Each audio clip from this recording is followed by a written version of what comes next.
Her Love from Above. Chapter 10. The Setting of Traps. A child's laughter floated up the stair as Claire began to awaken, and she stretched as a grin played on her face. Jenny had said she and Buck were going to adopt a young girl, but she didn't realize the child was already at Haven's Rest. She ended her stretch and snuggled closer to Charlie. Someday, they would have children of their own. "Sounds nice to awaken to a child's laughter," Charlie whispered. "Makes me want one right now." "That's what I was thinking," Claire agreed. "One day," he kissed her forehead, "when the time is right, we will be blessed with a baby. The Lord's timing is always perfect." Warmth filled Claire's heart as she glanced up at the flickering light from the fireplace as it danced across the arched ceiling. The hearth didn't burn wood, but looked real enough and provided plenty of heat. She focused for a while on the bed chamber, which was one of the larger rooms in the lodge, and like the rest of Haven's Rest, it was decorated in a cozy Western style. Even though it was thoroughly modern, with ceiling lights and all, the entire building would fit perfectly into the setting of a Western movie dating back to the early 20th century. Aunt Bobby Jo had been gifted at decorating the plainest of rooms into something she would consider pure class while keeping the ideal atmosphere. "I've always loved coming here," Charlie softly admitted. "Auntie made every visit memorable.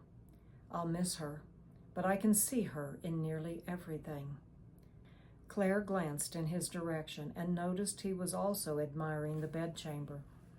"Jenny and Buck want to keep everything as is," he continued. "That'll make it more enjoyable to visit.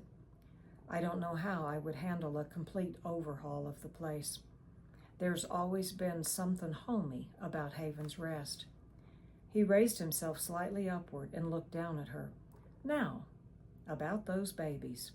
He leaned forward and kissed her with a hunger, but his kiss was interrupted by a Siamese soft purr. Claire giggled and pushed him upward. "Unbelievable." Charlie buried his face in the nape of her neck. "Again?" he protested. "That means one of us will be missing another sock." There was a plunk on the end of the bed, followed by tiny feet making their way up the hand-sewn quilt. "How does she get in here?" Claire asked. "She does this like every time, and our door is never even open." "That question has haunted me for years," he admitted. "If little Miss lived in our home, we'd never have children. She doesn't take to allowing people their privacy." A loud knock sounded on the door. "Time to get up, sleepyheads," Buck's voice informed. "It's nearly 7. We need to get moving before it's too hot." "Apparently," Charlie added, "neither do some people." "What's he talking about?" Claire asked. "Moving where?" "Johnny and I promised Buck we'd help to move some garden dirt into Ava's greenhouse. She loves gardening, so he wants it finished as soon as possible. He's hoping it'll take her mind off her situation. Besides, it's the only thing left before her cabin is finished." "Sounds fun." Charlie laughed again as he shoved little Mrs. Rump off his thigh. "I hope that was a joke." He rolled over and sat up on the edge of the bed. "I may not stand straight for a month after today. That's a lot of shoveling." He stood and grabbed his jeans. "Ava will probably be there. Jenny says she's got some veggie starch ready for her to plant. Ava's just waiting for the soil. Would you like to accompany us? Maybe keep her company?" "Sure," Claire exclaimed. "I've never seen the inside of the cabins." Little Miss purred as she positioned herself on Claire's belly. "I think you're right," she said in a teasing voice. "If little Miss lived with us, we'd be childless forever." Charlie's laugh became boisterous. "Nope," he declared. "I'd throw her down the well first. No one takes my woman from me, not even a cute little Siamese." Claire brushed a wayward hair from her face and looked into the cat's eyes. "Did you hear that, little miss? You're taking your life into your paws when you interrupt us like that. You may want to pick another room to infest tonight." Little Miss meowed with an innocent expression, but wrinkled her nose at Charlie. Claire giggled. "Do you think she understood me?" "With that expression," he responded, "I wouldn't doubt it." Claire shoved her aside. "I've got to be getting up, little lady. You'll need to find someone else to pester this morning." The cat meowed in protest as she was shoved off the bed. Paige stared outside the bedroom window as Charlie, Claire, Buck, Ava, and Johnny jumped into the small Jeep and headed toward the newest cabin, leaving Jenny alone at the lodge. That meant only Jenny needed distracting so they could set the cat traps intended for Little Miss. Since she had seen Little Miss sneaking up through the basement door earlier that morning, she decided that it would be an ideal location for the largest trap. They could place a second trap in her bedroom and the last one in Madison's room. If they both left their doors slightly ajar and added the temptation of cat snacks sprinkled inside the traps with socks scattered around them, they might be able to catch the nasty feline when she was up to her mischief.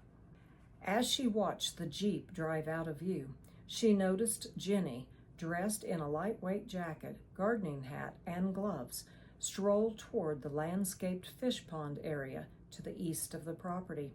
Perfect, she thought. She could distract Jenny with admiration for her work while Madison carried the traps inside the lodge. With her plan in mind, she hurried toward her daughter's room. "Madison!" she snapped as she opened the door to find the bedroom still dark, except for a slit of sunlight peeking through the edges of the window blinds. "Madison!" Madison pulled the cover over her head. "It's too early. Go away." Paige hurried to her daughter's side. "Get up," she demanded, shaking her body. "Everybody's left the lodge. Now's the perfect time to set the traps." "I'm tired," Madison protested. "You set them." "I can't carry them inside," Paige contended. "My arthritis won't allow it, and since we no longer have use of Johnny's muscles, you'll have to do it." "You have no problem carrying your packages when we go shopping, and those traps aren't any heavier than they are."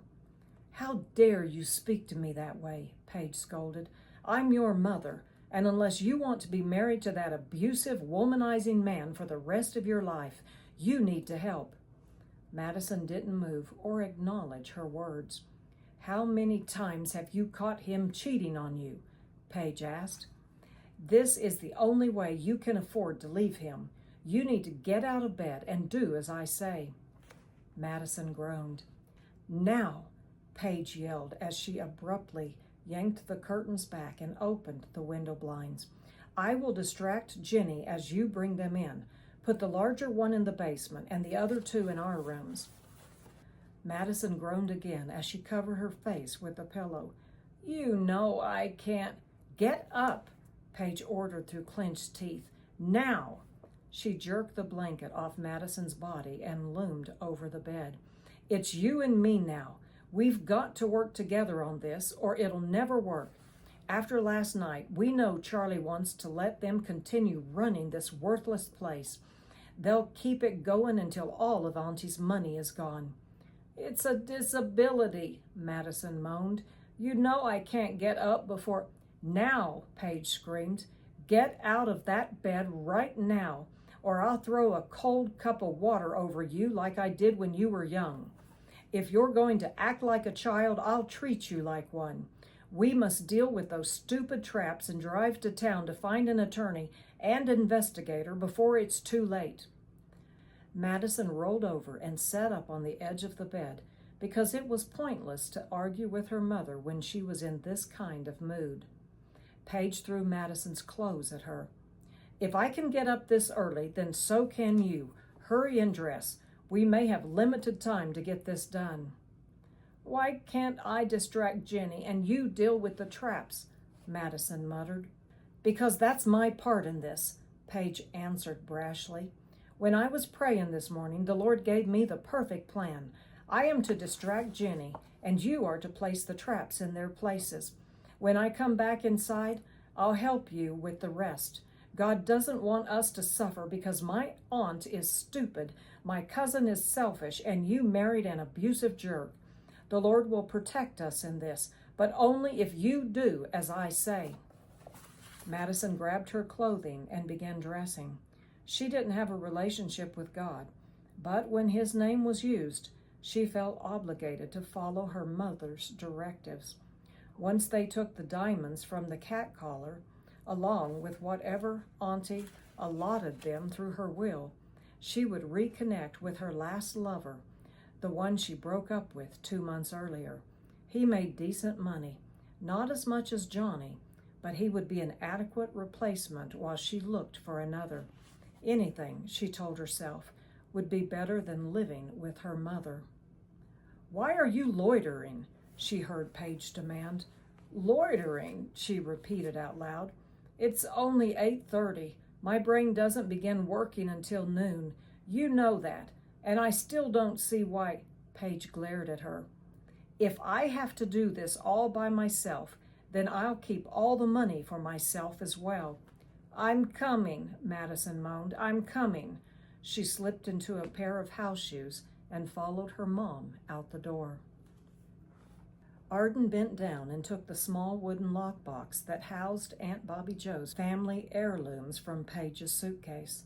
This jewelry, worth a small fortune on the market, had made its journey to the New World in the mid-1700s. It managed to survive the Revolutionary War and the Civil War, a trip by train to Missouri, a stagecoach to California, the Great Depression, and the building of Haven's Rest.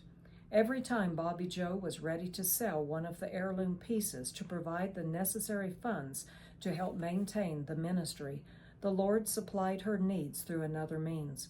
Now, they were in the hands of a selfish descendant who didn't care about anyone's needs except her own. "Paige is not to have these," Arden said. The Holy One didn't allow Bobby Joe to keep them all these years for them to fall into her hands. Little Miss strolled into the room at that exact moment. "Well, hello there," Teasel greeted, swooping down to pick her up. "And how are you doing this fine morning?" She brushed her nose against the angelic warrior's skin as he rubbed his fingers beneath her neck. "She's not afraid of anything," Arden joked, but then he grew serious, as if in thought. "Oh, that is a good idea." It appeared as though he was talking to the cat, although Teasel knew he wasn't. The Heavenly Father had given him the answer to something. As Teasel watched, Arden opened the lockbox without using a key and grabbed the jewelry. "An excellent idea," Arden repeated. Teasel's eyes raised as he realized what his fellow guardian was thinking. "Here," he offered, handing Arden one of Paige's designer socks and a stone that decorated a nearby table.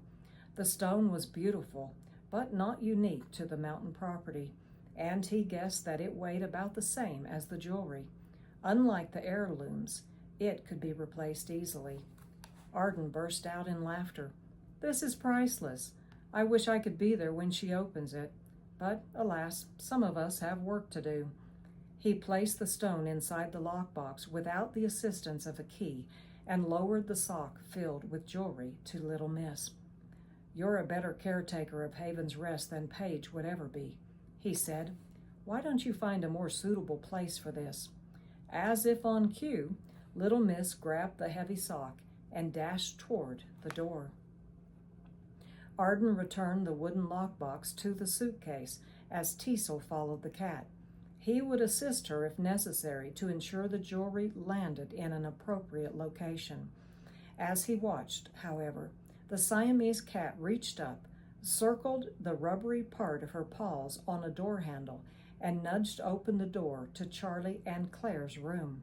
She paused in the doorway, then strolled inside the bedchamber, looked around, jumped on the bed, and shoved the sock beneath Claire's pillow. "Good decision," Teasel bragged. "Smart cat." "Perfect. Arden laughed, now joining his angelic companion. No one in this place wears socks that expensive except Paige. Charlie will know exactly where Little Miss got the sock. Little Miss looked up and meowed. That's what I'm figuring too, Teasel said. He reached out and rubbed beneath her chin. You are a mischief little thing. I must admit, you were a perfect match for Bobby Joe. Little Miss meowed as though he had given her a great compliment, massaged her feet on the cover, turned in a circle, and settled on the bed.